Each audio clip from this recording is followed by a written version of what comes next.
That, ladies and gentlemen, is what we're going to be creating today in Adobe Illustrator. My name is Nathaniel Dodson. We're going to have fun creating this cool desert scene. It's inspired by the iOS icon for the Infinite West puzzle chess game, I think is what it's called. It looks really cool. So I made a sketch. This is going to be downloadable. You can find it down in the description of this video, but let's jump into Illustrator right now and get started. We're going to have a bunch of fun. Oh yeah, here we are in Adobe Illustrator. You can go File New to kick things off and create a new document, 2560 by 1440. We want to go with RGB color. I already have my document here. So what I'm going to do is I'm going to drag the sketch right into Illustrator. Like I said, you can download this sketch. There'll be a link in the description to this video so you can do that. A couple of things I want to show you here. We'll just hold down Shift and scale this down until it fits onto our document, because the sketch is done on 8.5 by 11 paper and our document is not of the same ratio. Our document's a bit wider. So let's just center this up kind of as best we're able. I'm going to open up this layer and I can select the linked file and go Edit Copy and then choose Edit. Well, let's go Paste and Back. And I'm going to hold down my Alt-Option key and just stretch it out until it's the width of the document. Why am I doing this? Well, because this version of the sketch is going to be for our landscape, whereas this version of the sketch is going to be for our cowboy standing there in the middle of it, all right? So we kind of maintain, so we don't have, fat cowboy. We can have all the landscape spread out and have a nicer, wider, almost more cinematic piece of artwork, and then the cowboy can still be, his own proper size. So that's the first thing. I want to name this layer Sketch. And I'm going to select the entire layer that encapsulates both of the sketches that we've just created there. Open up my Properties panel, go to the Opacity section, and I'm going to set this to Multiply. What this is going to do is it's essentially going to knock out all the lighter colors of the sketch. So as we begin building artwork underneath the sketch, our sketch lines will still overlay the artwork. Let's go ahead and lock up the sketch layer and, of course, create a new layer. And this layer we will call Artwork. And I'm going to drag it down beneath the sketch. Now, before we begin creating all these basic shapes here, and I'm actually going to shut off, we're just going to work with the fat cowboy landscape sketch. Before we begin creating all these basic shapes and everything that we need here, we want to develop our color scheme. Now, of course, we could go, I guess, and just rip the color scheme right out of the iOS icon. We're going to do something kind of similar to what they've got, but we're going to change it up a little bit. But I'm going to show you how you can change it up a ton if you want it. We are going to use a tool called Adobe Color, color.adobe.com. You log in with your Creative Cloud ID, and what we want to do is, instead of building a color scheme from scratch like this, we're going to simply extract the color scheme from an image. You can go onto Google Images or Unsplash or any stock photography website and find great, beautiful, colorful desert images. We're working with a desert motif here, I guess you could say. I found these two desert images. I want to go with the warmer, more reds and oranges type of a theme, but you could go with that pink, orange, cool, desert in the, very sunrisey early hours of the morning, or, just before sunset. I'm going to go with the really warm desert, though. I'm just going to drop that file into here, and Adobe Color is going to attempt to build a color scheme right out of the gate. These 5 colors, they believe, are a pretty accurate representation of what this photo is doing for us. That doesn't sit quite well with me. I do kind of like this orange down here, but this brown, I think I like the really dark, for my dark color in the color scheme, I like the really dark bluish color up in the top left. So I'm just going to drag that point way over there. All right, boom, that's updated. This kind of brownish color is cool. Let's take this orange in the sky. It's really similar to this orange here. Let's try to pick up one of these pinks over here. Maybe a nice pink color would be useful for us. And then for a really light color, we want to come closer to the sun here. Maybe right on top of the sun. We want a really, really bright, buttery, beige color. And then I'm going to take this kind of boring brownish color up here, and I'm going to hunt around for a really deep reddish. I don't want it to be quite as dark as the really dark bluish color up in the sky, but maybe something like that's good. And maybe we'll make our orange just a little bit lighter. Move it out here. Maybe almost search for a little bit of a less saturated orange. So something like that. I kind of like that. And you can choose which Creative Cloud library you would like to save it into. I'm going to go Color Schemes, and I'm going to say Desert Colors. By the way, you can tick this here, so it'll publicly, as you can see, publicly publish your color theme for others to find and explore and potentially use. So that's cool. I'm going to go ahead and hit Save. Now, if you don't like the Creative Cloud thing, you don't like working with libraries, you're not comfortable with it, whatever it may be, no worries. You can can just come over here and screenshot this. Just do a screen grab and then paste that into Adobe Illustrator. All right, back to Illustrator we go. Where do we find our color scheme? Well, first of all, let's go Windows Swatches, open up our Swatches panel. I'll drag this sucker up here and just let's put it right out over there so it's sort of out of the way. And then I'm going to go Window Libraries, and we're just going to keep this open for a second. I've got my Color Schemes library opened, and here's the color scheme that we just created, Desert Colors. Voila. How do I get it? Well, I select it, right-click, and choose Add Theme to Swatches, and there it is. We can now close our libraries. Now I'm going to real quickly double-click each of these swatches and just convert them to global swatches, and that's going to allow us a lot of flexibility later on when it comes time to just tweak the color scheme. Yeah, we could use recolor artwork, but global swatches are they're just the best. So I'm going global swatches across the board there. And let's begin by masking our entire artwork layer to our work area. So grab your rectangle tool, click a single time, and we're going to create a 2560 by 1440 rectangle. I am going to make sure that there is no stroke, so I'm going to select the stroke and hit the slash icon. And then for the white, I'm just going to make sure it's full of solid white, just like that. We still don't have a great way to align. I actually want the Align panel. And we want to align this to the artboard and align horizontal and vertical centers. And then this is going to seem kind of stupid here, but we're going to go Edit, Cut, and just cut the shape right off the background. And then we're going to select the artwork layer. We're going to go Window Transparency, because again, Transparency panel in the Properties panel seems a little buggy. We're going to double click to create our mask, and then we're going to go Edit, Paste in front. And it's going to paste that big white rectangle right there in the middle of this. And then we're going to click this thumbnail to get back to sort of our normal editing mode. So what exactly did we just do? Well, we did something really important. I'm going to grab the ellipse tool and draw out a big circle. And you're going to see that despite the fact that I've drawn the ellipse off my artboard, it's still passing through the artboard. And this reminds me, I need to do something. Let's select this layer. Let's go back, open up our Properties panel, go to Opacity. I want to unlink my mask from the layer. What this is going to allow us to do now is we can select our ellipse and move it around, and it just stays masked within our active artwork area. This is going to give us so much flexibility when it comes to drawing our landscape. Okay, so finally, we're going to go ahead and begin creating stuff. Now, I've made my sketch small. I've zoomed out from it, I should say. I'm going to grab the ellipse tool, and let's just start with some just basic colors. I'm going to go with this first ground plane right here in front of the Cowboy, and I want my ground planes to be really, really stretched out and sloping across the frame. So you can see this is just giant. And I'll probably duplicate this by Alt-Option dragging it. I'm going to move it over to the other side like that, and this one should actually be behind. Let's change the color of it here so we can see it. Let's make it pink. This should be behind the front ground plane, so we're going to drag it down below that in the Layers panel. And then we're going to Alt-Option drag this one over and maybe make it something like that. And of course, we'll make sure this one's dragged behind as well. Drag it all the way to the back.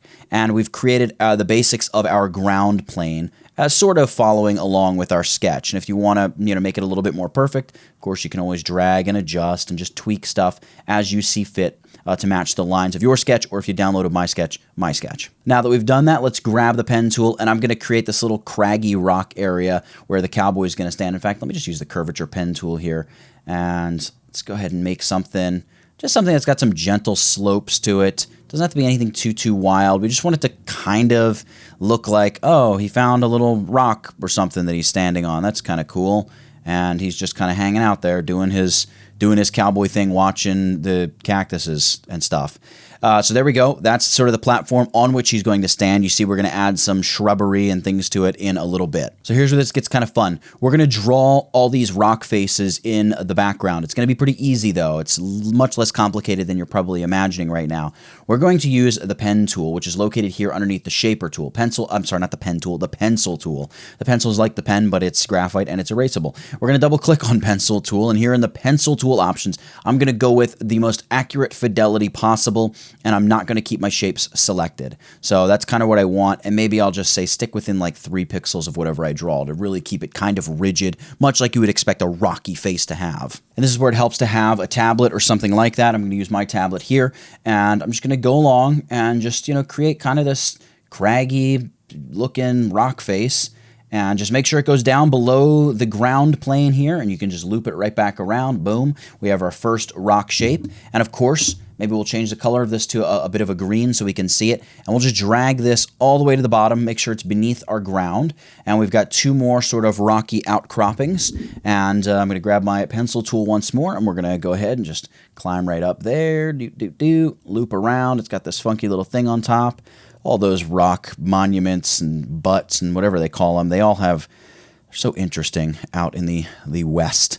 There we go. We're going to go ahead and complete that, loop that around, and of course we're going to drag this down as well. And last but not least, we got this big rock face over here, so we're just going to climb up this. And I'm kind of intentionally not really resting the palm of my hand on my tablet, so my hand has virtually no stability. So it's just going to give me this really jagged, organic-looking rock face. Just a little way that we can kind of game the system a little. And I'm going to change the color of this slightly just because it is technically different from the green rock face there. All right, we're building out some shapes now. We're making some progress. Let's drop in some base colors, and we're also going to create the sky and the sun, and then we'll move on to creating the cacti and the various vegetation, and lastly, of course, the cowboy.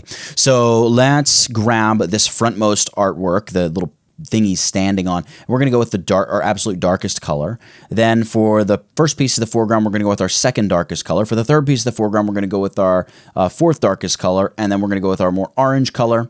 And then all of the rocky outcroppings, they're also going to get that lighter orange color, but we're going to reduce the opacity of these. So I've got all three selected. We're going to go to the properties panel, opacity, and we'll say like, 50% opacity, something like that. Just because in theory, they're much further away from our cowboy, so they're going to look a little hazy almost.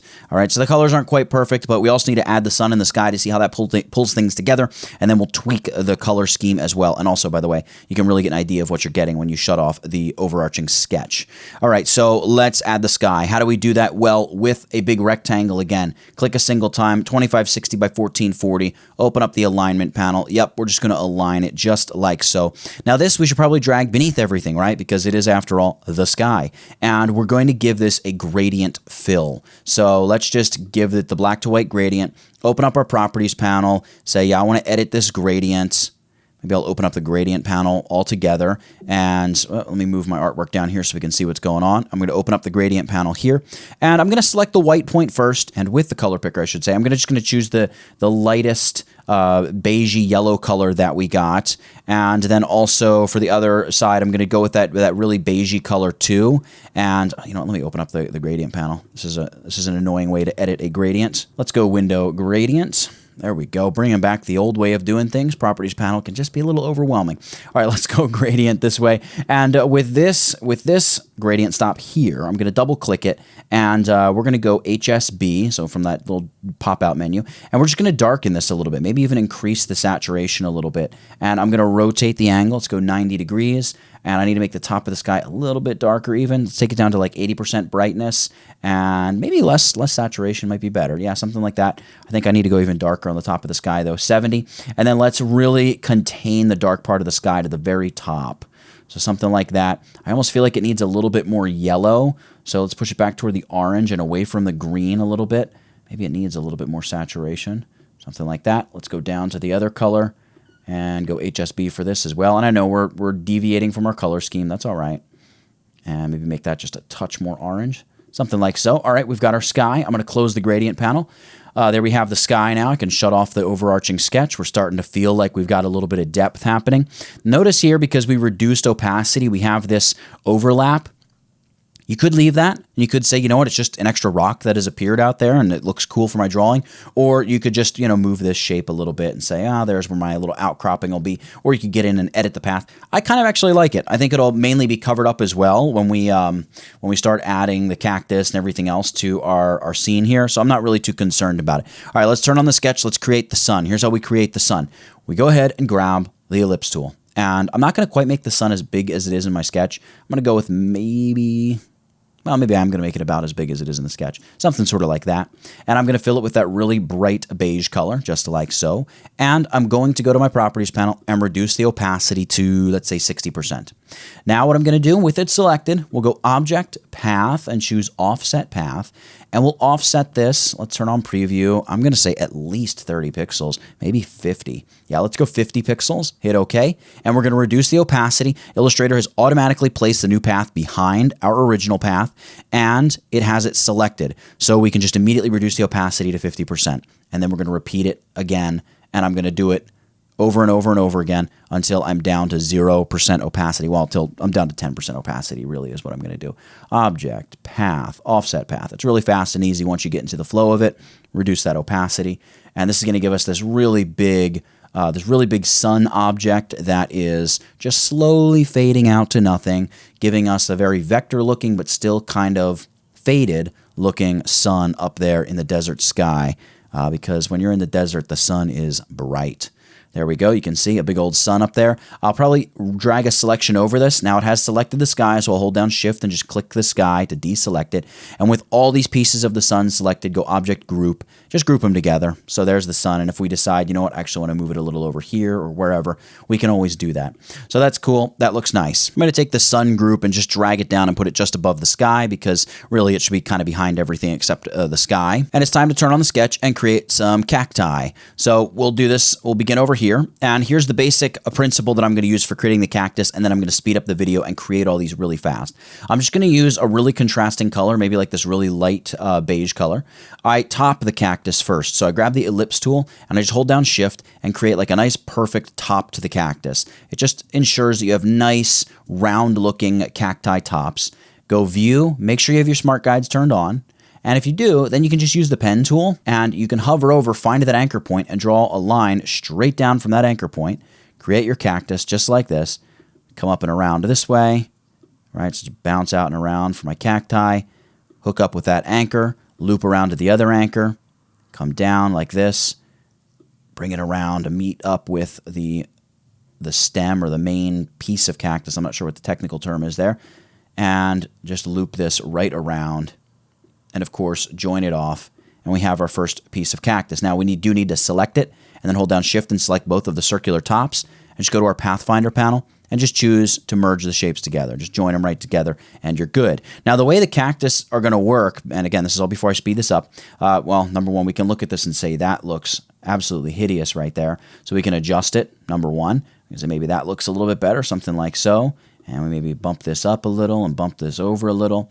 Cactus look a little funny, so if it looks a little funky, that's not bad. You just don't want it to look obviously, you know, digital or something that's really, really bad looking. So something like that might be better for us. Yeah, I think that's a little better. Now, of course, this is not to mention that we've got a perfectly straight edge on our cactus. I don't care about that. We're going to select the cactus, grab our eyedropper tool, and we want it to be the same color as the ground plane on which it sits. So there we have our first cactus. Now I'm going to go ahead, I'm going to speed up the video, I'm going to draw the rest of these cacti, and I'll be back with you in just a second.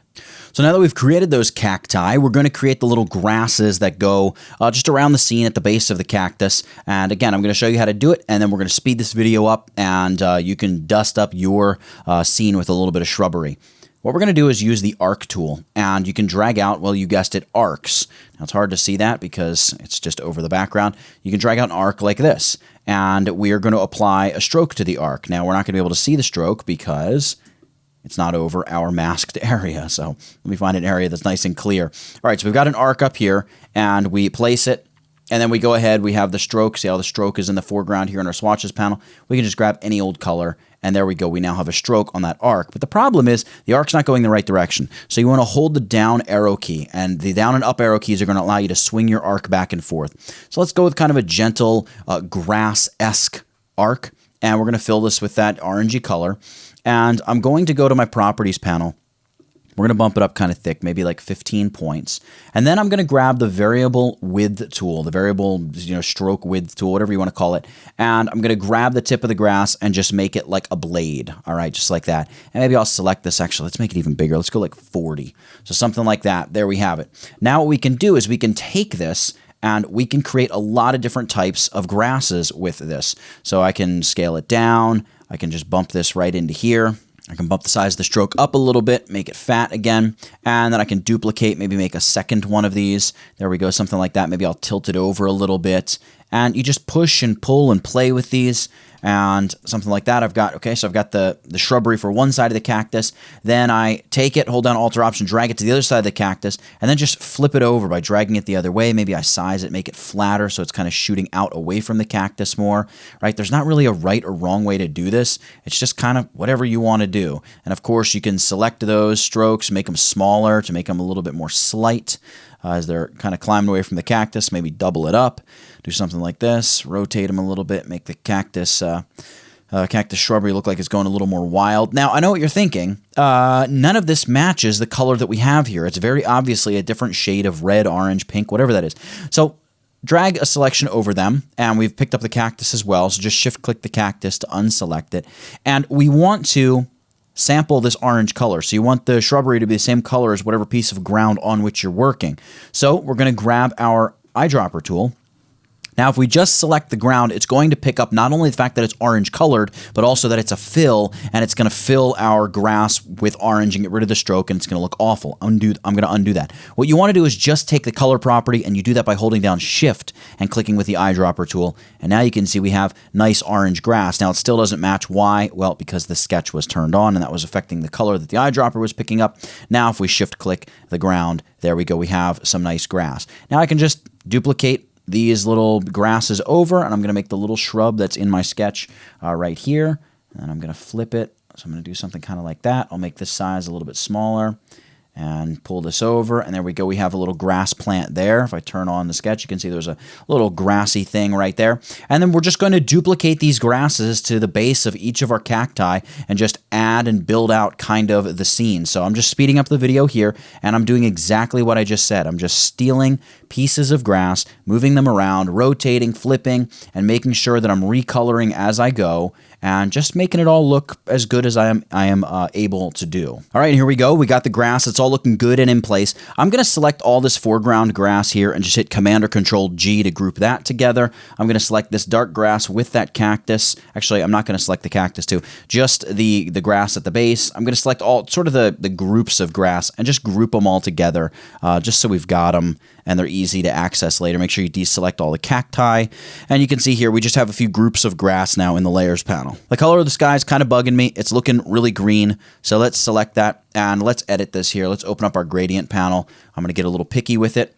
And let's move this over here. I'm going to say, no, we don't want to work on the stroke. We want to work on the fill. So make sure you select the fill. There's our gradient. Hit Edit Gradient. We want to, maybe we'll come to the RGB, and what we're going to do is just start removing green. So by removing green from the color, we're going to get a little bit more of a reddish pinkish sky and a bit less of that greenish sky. So something that's a little bit too like pinky now, but something maybe more like that. And then really from this color, we want to make sure we're removing green. So remove green, introduce more red, something like that, maybe a little bit more blue. Something kind of like that's a little bit better, maybe even more red up there. And then because it's too saturated, now we go back to HSB and we just say, hey, look, just tone down that saturation a little bit, maybe even darken yourself up a touch, tone down the saturation even more. Maybe I want you to be more orange. I go more to the orange department, drop a little bit more saturation back in there. I'm picky, I'm indecisive today. What am I doing? Let's go back to something like that, maybe a little more saturation. Something kind of like that's cool. Let's brighten it up to about 85%. And I'll probably just leave it like that. That's not bad. And maybe the sun with that bit of yellow in it. Let's unlock the sun. And because this is a group, we can just change the color of the sun altogether. Instead of it being this global yellowish color, we can just say, hey, look, make yourself white. And because you are 50% opacity and partially transparent, you're going to automatically take on some of that brownish orangey tone from the sky kind of automatically. I'm going to lock that layer group up. And now before we go any further, let's just lock up all the artwork we have. I'm going to turn on the sketch. We do have these clouds in the sky. We can create these right now before we just forget about them. This is pretty easy. We'll go to the rounded rectangle tool, drag out a rounded rectangle, and hit the up arrow key until your corners look perfectly round, like a nice pill shape. And then I'm just going to create a couple, just shapes kind of like this. But I'm just going to drag out and add to my shapes, something like that. Get our first cloud happening. There we have that. And I'll group all these together in a minute. And we have this cloud over here. So we go cloud 1, cloud 2. Just we'll have the back end of it hiding out behind this cactus right here. I almost said cacti, but it's cactus. I'm going to grab those and Command-or-Control-G to group them together for that cloud. And then grab this cloud up here, Command-or-Control-G to group it together for that cloud. And we do have this little cloud down here, which we can do. We'll go like, give me that. Give me a little of that. And we'll extend a little bit further here for this guy. Boom. And just like that, we have another kind of funny looking cloud down there.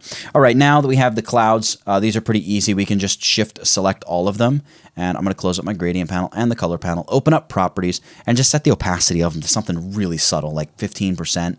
Maybe we might even go a little bit less than that. We just want them to be very, very subtle. And we do actually want to select all those layers. These three groups here are all the clouds. And of course, they need to be behind everything. So let's just grab them in our layers panel and drag them down, just to make sure they're behind everything. Whoop, I let go of them accidentally. Drag them all the way down. And kind of as long as they're down beneath, you know, pretty much everything, maybe except the sun and the sky, we're probably going to be okay with them. Let's go ahead now and create a couple little birds up in the sky, and we'll do that using the pen tool. So I'm going to click. I'm just going to make a little, you know, traditional bird shape. Hold down Alt or Option to pinch my points back together, and then Enter or Return to commit the change. We don't want the fill, so we're going to hit the little flippy flop arrow to just give me a stroke. Make the stroke a little bit bigger, something like that. And here's another place where we can use the variable width tool and just pinch off the corners of the bird's wings. And there we go. We have our nice little bird. We can open up stroke actually, and we can say, you know, give me a full point or maybe rounded. I don't know. We'll play around. There's not really much we can do. It's just our point here is flat because it's such a point. If we sort of relax it a little bit, then it'll allow it to apply that rounded edge to it. So something like that's kind of cool. And then we'll give it just the darkest color that we have. So we're going to sample, hold down, or grab your eyedropper tool, hold down Shift, and grab that foreground color. We want to make sure, though, that the stroke is in our stroke is selected in the color selection area, and grab the eyedropper once again and just shift click again. So we want to take the color, but we don't want the fill. We just want the bird to be kind of living up there. And he's a little distracting, so maybe reduce the opacity of him to like 40%. And just allow him to live up there and do his bird thing and fly along. And every good Western has that single bird sort of making that squawking whatever noise, and as I say that, I add a second bird. Let's reduce the opacity a little bit more to like 25%. All right, that's kind of cool. Those are hanging out up there. Now it's time to go get the cowboy. Finally, time to go get the cowboy. I'm going to create a new layer. I've got him copied to my clipboard, and what I have here is a stock photo, and I just outlined different parts of his body with the pen tool. So I didn't even worry about the shoes because we're not going to see his shoes in the composition we're making. And his hands, I kind of converted them to a little bit of a clenched fist, although I'll admit that wrist and stuff looks a little weird, but I think we'll be okay. Up here, I separated the hat and the head. So the hat, whoops, I grabbed the actual stock photo. We don't want to do that. Let me lock up the stock photo. I have the hat here, and that's separate from his head, and I have his head separate from his shoulders. The reason that I'm doing that is because once we get it into the composition, we may want to be able to move those things around a little bit. But this is basically what I recommend you do. Find a stock photo of a cowboy. Instead of watching me trace the whole thing out, you saw me trace the cacti. You just trace around him. It doesn't have to be perfect at all. It just has to be an approximation of the cowboy. Because look, you're going to be able to tell what this is once you have yours created.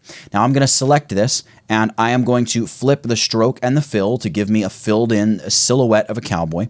And I'm going to simply copy this, Command or Control C, or you can just go Edit Copy. And I'm going to hide my cowboy layer. I'm going to name the layer Cowboy so we know that he's up there. We're going to come back to the artwork. I'm going to move out here into my composition. Let's turn on our sketch. And at this point, I'm going to turn on the cowboy sketch so I can kind of see about what size he should be. And let's hit Command or Control V to paste him in place. And we're going to fill him with the dark color of the foreground. So just for a second, shut off the sketch. Grab the eyedropper tool. We want to make sure that we have our fill as the selected color, not the stroke. Right now the stroke is, now the fill is. And we are going to use the eyedropper and just sample the color of the ground on which he would be standing. And now we've got our cowboy. I'm going to move him over a little bit, maybe move him down even a little bit, something sort of like that. Now here's where you may want to have some freedom with the head. When he's facing this way, remember when we sketched him, he was a cowboy that was looking at us. But because of the way we're building the scene and the fact that he now looks like a silhouette, you automatically assume he's looking away. So what that means is this bit of hair we're seeing on the left side of the head, you're going to assume that that's the back of his head head, therefore he's looking out here like toward the birds and this little craggy rock. But what if you didn't want him to look that direction? You could select both of these pieces of artwork, the hat and the head, and go Object, Transform, Reflect, and just reflect them along the vertical axis, hit OK, and then just move it over until his head matches up with his shoulders again, and now he's looking the opposite direction. Now, it's a little wonky the way that I did it, but the point is you can really make him look either way, and you can have some fun with it. I kind of like the way that he's looking. I'm going to leave it the way that I had it. Now, in the sketch, I have this kind of duster, not really a windbreaker, it's more of a duster, trench coat kind of thing on his back, as so many of those cowboys back in the day had. So let's real quick draw that for him, and it's going to be pretty simple. So we're going to grab our pen tool, and we're going to use the same fill color that we have for the rest of him. Maybe we'll go with a different color just so we can see it. Let's go with a blue or something. And I'm going to begin up here, like over his shoulder where the duster would probably be, and I'm going to first create a set of shoulders for him. So I'm going to say, like, all right, maybe the top of the duster hangs down to about there, and then it's going to come up around here and meet his shoulder. This, by the way, is where it's really helpful too to have those smart guides, because they're going to really allow you to line up your paths just perfectly and just get them clicked together so there's no deviation and it's just looking great. So our duster's right here, and now we need to create the cape part of it. So I can see the cape in my sketch. So I'm going to bring this down to about here. Well, I'm going to make sure I select my anchor point up here so I'm drawing on the same path. And I'm going to just click down here and say, all right, we're going to bring your little duster deal right off there and hit Alter Option. And we're going to just bring the duster back because obviously it's been torn up a little bit. He's been using it a lot, and a lot of exploration and stuff that he's doing out here. And then we'll just keep making kind of some cuts in it all the way back, and then I'll bring it way over here. And of course we can adjust this and make it look a little bit more perfect. I'm going to just drag this up now. And it looks really bad right now because it's this, Twitter blue color and it doesn't fit with our color scheme. But before I do anything, I'm going to use my direct selection arrow. That's the white arrow. And I can select individual points. And I'm just going to adjust these a little bit because they look a little bit not quite the way I want them to look. You can grab tangent handles, pull stuff together. You can make a mess of things, or you can make things look really nice. It's really kind of up to you. But I kind of want them to, I want all these shapes to sort of go together a little bit more. I'm going to pull this down and around this way just a touch more. It's just a little bit too pointy. You're not usually going to see fabric draping to that super extreme point. So I want to just kind of tone it down a little bit. Same thing here. I'm just going to pull this back, right? Something more like that. I don't know. We're going to clean it up a little bit too as we distress it a little. I just want the base to be kind of clean and looking solid for us. So something like that is okay. And now what we do, of course, is we select it and we make sure it's filled with the same color as him. So we grab our eyedropper tool and just sample that foreground color. And now it just looks like he has that cape that's kind of draping off of him. And he has the cuts on his shoulders as you would expect from something like this. So that looks kind of cool. If we shut off the sketch, you'll really be able to see. So there we go, something like that. And of course, the beauty of this is you can select the path and you can just manually adjust the path. You can pull it out. You can rotate it a little. You got to remember you're going to be messing with the shoulders too. We can always go and adjust and tweak that a little bit if need be. Pull it up or pull it down, whatever way it needs to go. And then we can grab our little path points. Probably want to zoom in at this point and just fix some of this stuff. So bring in the shoulder a little bit. Pull this back together so it meshes perfectly with his pre-existing shoulder. Something like so. Bring this down a little. There we go. Something I think kind of like that might be a little better. Now he does have this hand. We could put something in there. I could put like a revolver or something, but we wouldn't want YouTube to demonetize this video. So we're going to give him like a lasso, but the wrist is looking kind of funky. It's bugging me. So let's just try to fatten up his wrist a little bit here. Make it a little bit wider. Again, it doesn't have to be perfect. It just has to not be distracting.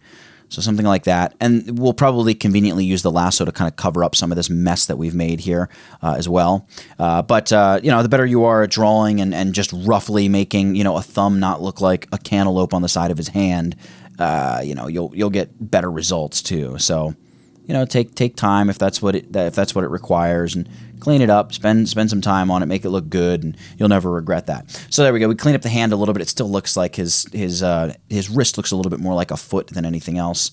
But you know what? We're not going to spend all day adjusting it. I'm just going to adjust it one more time here. Something like so. And yeah, it still looks kind of rough, but all right, that's fine. I'm going to undo that a couple times. There we go. Let's create the lasso, and here's how we do it. It's actually really, really easy. we just take the good old ellipse tool and we flip our foreground, not a foreground, our fill and our stroke color. So now we're just going to have a nice stroke around our oval here, and we're going to draw just that. We're going to draw an oval, a single oval, and I'm going to go into my properties panel and bump it up and give it a stroke of, I don't know, let's go with like 5 or something. And then we're going to hold down the Alt or Option key and just nudge to like the left or right with our arrow keys. And we're going to do this a bunch of times and then just, nudge it around, hold down Alt or Option anytime you want to create a copy. And it's going to just begin creating this cluster of rope-looking substance. And we're going to be messing with this and changing up the size and even the weight of the stroke a little bit. Let's grab a couple of these just kind of randomly and make the thickness a little lighter. So we'll go down to like 3. And you can see some of these are now 5-point, some of these are 3-point strokes. And we're going to duplicate the entire group by going Edit Copy. And we're going to say, hey, Edit Paste in Front. And then just downsize it a little bit. It doesn't even matter if it's to proportion. It just has to be made a little bit smaller and made to look even more like a big bundle of lasso rope. I'm going to do that one more time. Edit Copy. I don't even have them all selected here. Paste in Front, and maybe I'll make it a little bit bigger even. Something kind of like that. All right, so he's got this whole cluster of lasso rope. We're going to select all these paths and go Object, Group, and now we can go and sort of put this in his hand, if you will. Now, this might be too big. I don't know. I've never really done lasso type stuff, so I don't know if that's too big or too small for a lasso. But we're going to probably kind of roll with that. That's probably good for lasso. I'm tempted to tip it out, but rope hangs straight down, so I don't know if we should do that, but maybe we'll do something kind of like that. I think we will make it just a touch bigger because I almost want the rope to cover his hand absolutely as much as possible. So something like that. And we can see now he's got his lasso. That looks kind of bad. We gotta tilt it back so it hangs straight and natural. And if it overlaps with his leg a little bit, that's fine too. All right, that's kind of cool. And I may actually do a duplicate of the lasso and make it a little bit thinner and smaller, just for the sole purpose of covering up his hand a little bit more.